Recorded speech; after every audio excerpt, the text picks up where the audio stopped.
Hello, Dark Ones, and welcome to the Realm of Monsters. I'm your friendly neighborhood Chaos Demon Domino, and today we are going to see what's happening. We're going to use the Dark Mirror deck today, and see what's going on.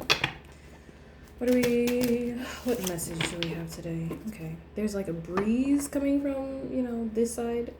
My window is not open.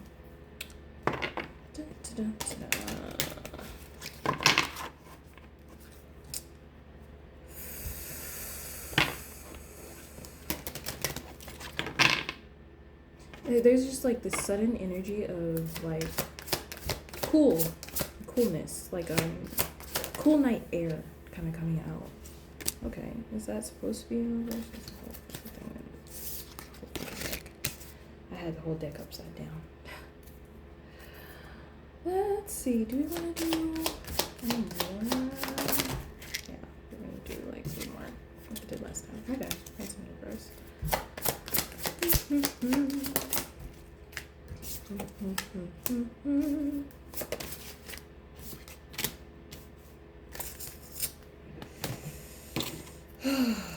Yeah, I definitely feel like a heavy breeze coming that way.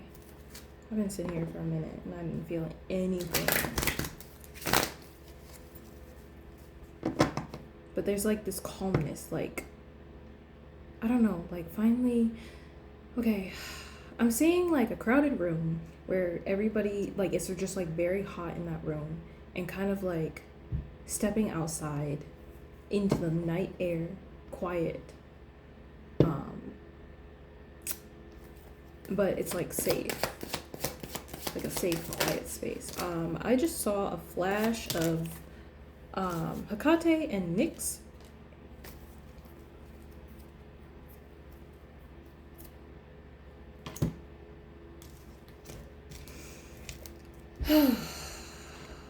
That's what it feels like. So the first card we have is Anger in Chains. And this is about kind of breaking free.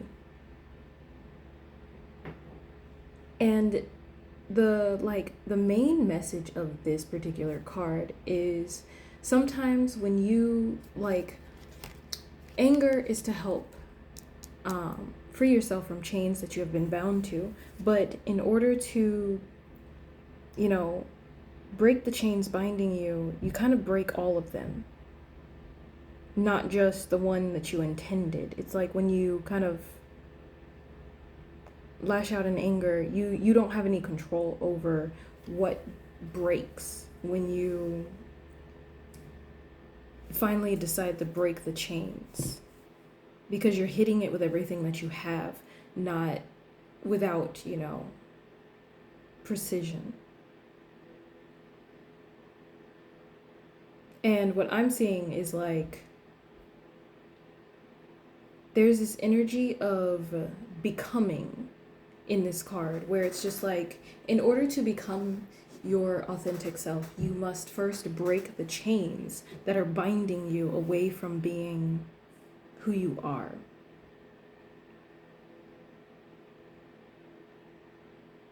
And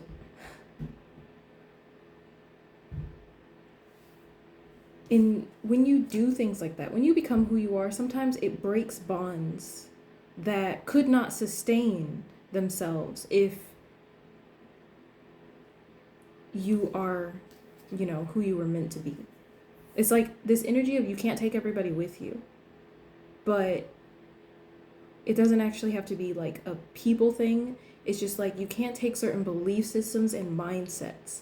And this is where all of these chains come into play, because it's like a spider web of chains, and some of it's belief systems, some of it's I'm seeing spirit guides kind of moving away, because some of them come in temporarily to like help you with certain things, and then they leave.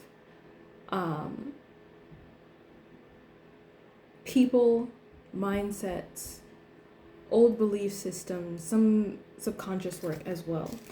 And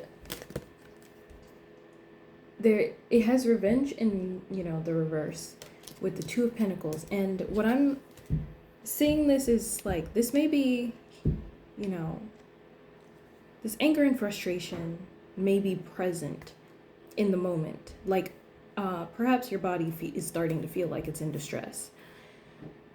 Like, you need to kind of crawl out of your skin. But it's a transformative process that's happening. And sometimes it starts on the inside first before your, body can really like metamorphosis into this new being. And if you are like, involved with like other people, it's not out of revenge. It's this energy of this shift doesn't come from vengeance. It comes from, the need to embody your true self, your true authenticity. Yeah. Because we have like judgment here. Okay, I'm seeing, we have addiction being clarified by judgment. Judgment, this card gives the energy of freedom, being freed. And addiction is kind of, it's showing me like some of these chains are attached to certain states that you have become attached to as like the norm. Like sometimes we get into that state where suffering becomes normal and you think that this is all you're ever going to get out of life and this is the only way that you're supposed to be. And there's no other way except for to suffer. Like, the whole like starving artist trope. The it gets worse before it gets better kind of system or whatever. And we get used to like hearing these things, and so we almost come to expect that will be our journey every time, where it's like you have to suffer for your art, you have to experience such devastating hardship all the time. And that's proof that you're either, like being poor, because they say money is the root of all evil. And so in order to be a good person, you must be poor. It's like I'm seeing shadows over these particular chains, because it's like these repetitive things you don't think has a lot of like say so in how you move forward. You don't think that, these things that you hear all the time matter. But this is kind of why we have like subliminals now, because you don't think that even though you grew up hearing these things that they don't affect you or whatever, but they did create like these, things that kind of like stick to you without you even knowing. Just like he's not facing the spine's coming out of his back. Like you don't know that stuff becomes a part of you and a part of like your subconscious belief system. So you think that in order to be good, you have to be poor. In order to be a kind person, you can't desire wealth and luxury and things like that. And so, like there's no morality in being somebody who has plenty. And I'm seeing this energy of like being freed from that is what I'm seeing. And like it's very like subconscious, things that you don't always think will affect you, but the desire to be, seen as a good person, to always like want to help the world, sometimes creates these structures beneath, consciousness that we're not aware of. And so, you know what? I'm going to actually stop it here and we're just going to go into a part 2 because I don't want to rush the rest of this.